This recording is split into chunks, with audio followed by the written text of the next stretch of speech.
السلام علیکم ورحمۃ اللہ وبرکاتہ۔ پیر کامل قسط نمبر 5۔ امامہ کے لیے وہ ایک نئے سفر کا آغاز تھا۔ وہ پہلے کی طرح باقاعدگی سے صفیہ کے پاس جانے لگی۔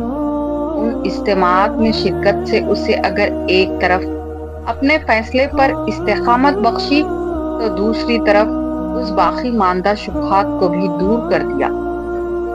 مذہب تبدیل کرنے کا فیصلہ امامہ کے لیے کوئی چھوٹا یا معمولی فیصلہ نہیں تھا۔ اس ایک فیصلے نے اس کی زندگی کے ہر معاملے کو متاثر کیا تھا۔ وہ اب عزت سے شادی نہیں کر سکتی تھی کیونکہ وہ غیر مسلم تھا۔ اسے جلد یا بدیر اپنے گھر والوں سے علیحدگی بھی اختیار کرنی تھی کیونکہ وہ اب ایسے کسی ماحول میں رہنا نہیں چاہتی تھی جہاں اسلام شعائر اور عقائد میں اتنے دھڑلے سے تحریفات کی جاتی تھی۔ وہ اس پیسے کے بارے میں بھی شکوک کا شکار ہونے لگی تھی جو اسے اپنی تعلیم اور دوسرے اخراجات کے لیے ہاشم مبین کی طرف سے ملتے تھے۔ چند سال پہلے تک پریوں کی کہانی نظر آنے والی زندگی ایک دم ڈراؤنے خواب میں تبدیل ہو گئی تھی، اور زندگی کے اس مشکل راستے کا انتخاب اس نے خود کیا تھا۔ اسے بعض دفعہ حیرت ہوتی کہ اس نے اتنا بڑا فیصلہ کس طرح کر لیا۔ اس نے اللہ سے استقامت ہی مانگی تھی اور اسے استقامت سے نوازا گیا تھا، مگر وہ ابھی اتنی کم عمر تھی کہ خدشات اور اندیشوں سے مکمل پیچھا چھڑا لینا اس کے لیے ممکن نہیں تھا۔ امامہ، تم فی الحال اپنے والدین کو مذہب کی تبدیلی کے بارے میں نہ بتاؤ، اپنے پیروں پر کھڑی ہو جاؤ۔ اس وقت نہ صرف تم آسانی سے عزت سے شادی سے انکار کر سکتی ہو بلکہ انہیں اپنے مذہب کی تبدیلی کے بارے میں بھی بتا سکتی ہو۔ صفیہ نے ایک بار اس کے خدشات سننے کے بعد اسے مشورہ دیا۔ میں اس پیسے کو اپنے اوپر خرچ کرنا نہیں چاہتی جو میرے بابا مجھے دیتے ہیں، اب جبکہ میں جانتی ہوں کہ میرے والد ایک جھوٹے مذہب کی تبلیغ کر رہے ہیں۔ یہ جائز تو نہیں ہے کہ میں ایسے شخص سے اپنے اخراجات کے لیے رقم لوں۔ تم ٹھیک کہتی ہو، مگر تمہارے پاس فی الحال کوئی دوسرا راستہ نہیں ہے۔ بہتر ہے تم اپنی تعلیم مکمل کر لو، اس کے بعد تمہیں اپنے والد سے بھی کچھ نہیں لینا پڑے گا۔ صفیہ نے اسے سمجھایا۔ صفیہ اگر اسے یہ راہ نہ دکھاتی تب بھی امامہ اس کے علاوہ اور کچھ نہیں کر سکتی تھی۔ اس میں فی الحال اتنی ہی ہمت نہیں تھی کہ وہ اپنی زندگی کی سب سے بڑی خواہش چھوڑ دیتی۔ اس وقت رات کے 10 بجے تھے جب وہ سینما سے باہر نکل آیا تھا۔ اس کے ہاتھ میں اب بھی پاپ کارن کا پیکٹ تھا۔ وہ کسی گہری سوچ میں ڈوبا ہوا پاپ کارن کھاتے ہوئے سڑک پر چل رہا تھا۔ آدھے گھنٹے تک سڑکیں ناپتے رہنے کے بعد اس نے ایک بہت بڑے بنگلے کی گھنٹی بجائی تھی۔ صاحب، کھانا لگاؤں؟ لانج میں داخل ہونے پر ملازم نے اسے دیکھ کر پوچھا۔ نہیں، اس نے نفی میں سر ہلاتے ہوئے کہا۔ دودھ؟ نہیں۔ وہ رکے بغیر وہاں سے گزرتا چلا گیا۔ اپنے کمرے میں داخل ہو کر اس نے دروازہ بند کر لیا۔ کمرے کی لائٹ آن کر کے وہ کچھ دیر بے مقصد ادھر ادھر دیکھتا رہا، پھر باتھ روم کی طرف بڑھ گیا۔ شیونگ کٹ نکال کر اس کے اندر سے ایک ریزر بلیڈ نکال لیا اور اسے لے کر بیڈ روم میں آ گیا۔ اپنے بیڈ پر بیٹھ کر اس نے سائڈ ٹیبل پر پڑا ہوا لیمپ جلا لیا اور بیڈ روم کی ٹیوب لائٹ بند کر دی۔ ریزر بلیڈ کے اوپر موجود ریپر کو اتار کر وہ کچھ دیر لیمپ کی روشنی میں اس کی تیز دھار کو دیکھتا رہا، پھر اس نے بلیڈ کے ساتھ اپنے دائیں ہاتھ کی کلائی کی رگ کو ایک جھٹکے سے کاٹ دیا۔ اس کے منہ سے ایک سسکی نکلی اور پھر اس نے ہونٹ بھینچ لیے۔ وہ اپنی آنکھوں کو کھلا رکھنے کی کوشش کر رہا تھا۔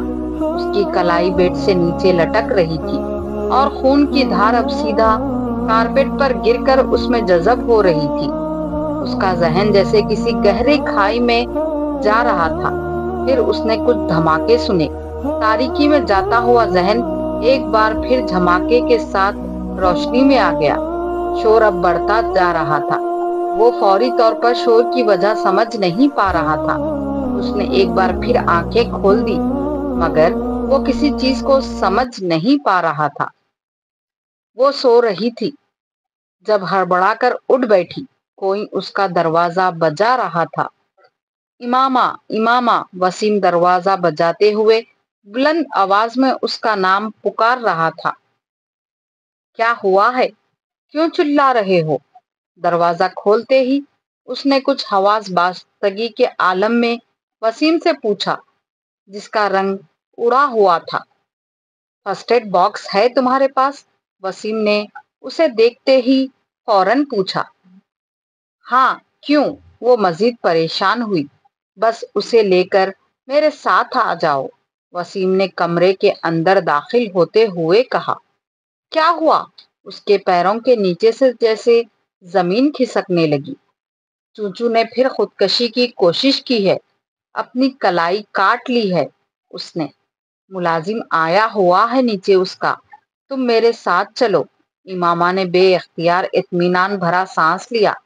تمہارے اس دوست کو مینٹل ہاسپٹل میں ہونا چاہیے، جس طرح کی یہ حرکتیں کرتا پھرتا ہے۔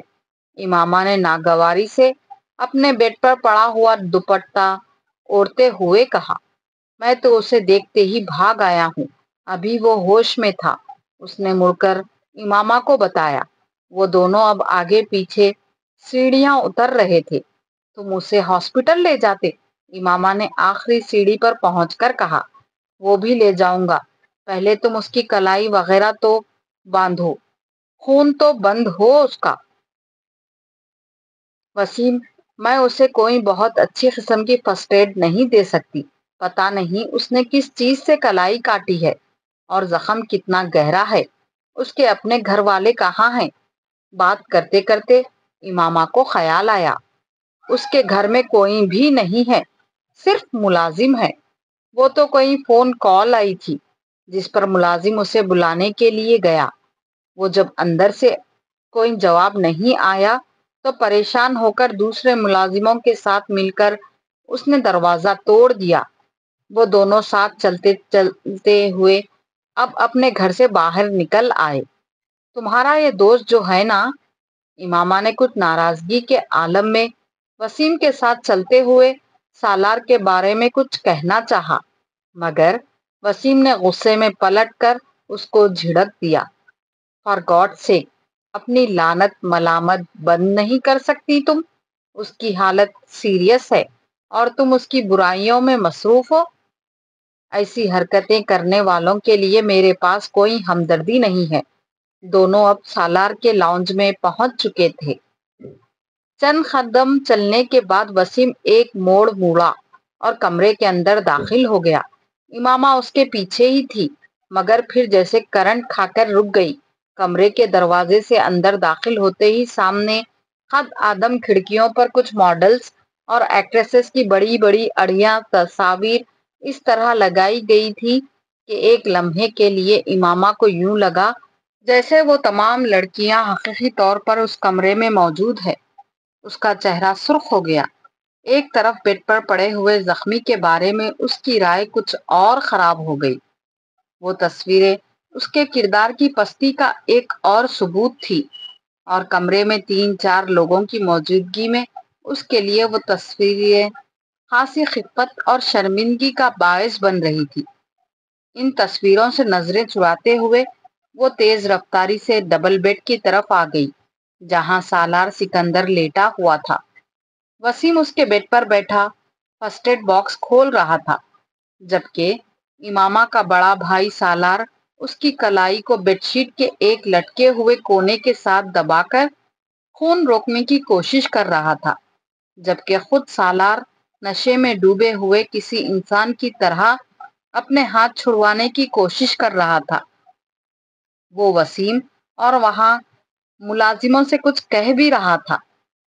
امامہ کے آگے بڑھتے ہی اس کے بڑے بھائی نے اس کرسی کو چھوڑ دیا جس پر وہ بیٹھے ہوئے تھے۔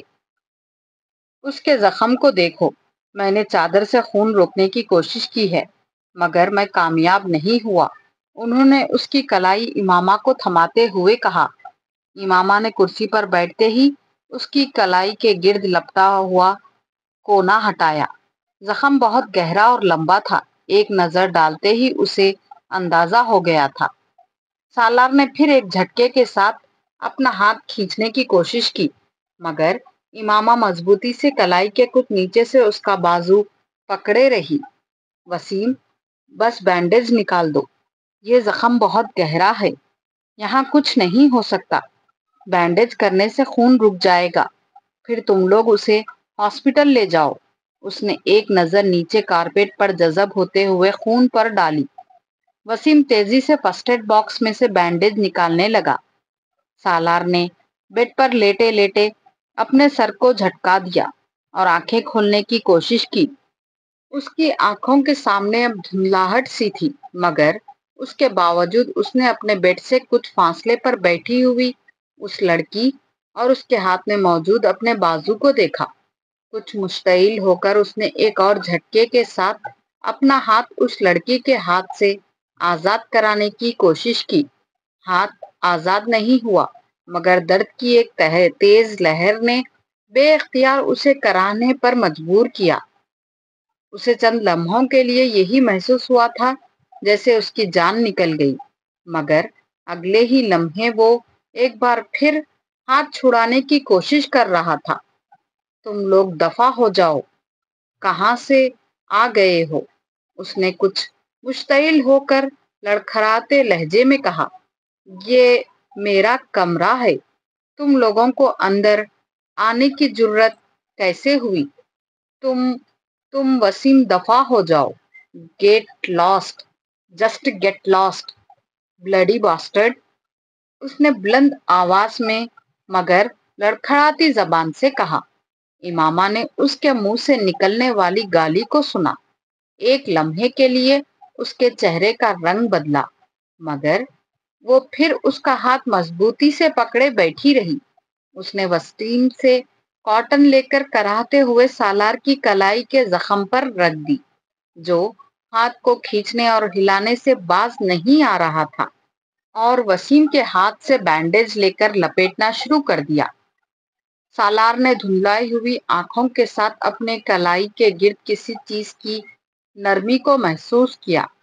کچھ بے بسی اور جھنجھلاہٹ کے عالم میں سالار نے اپنے بائیں ہاتھ کے زور سے اپنے دائیں ہاتھ کو چھڑانے کی کوشش کی تھی۔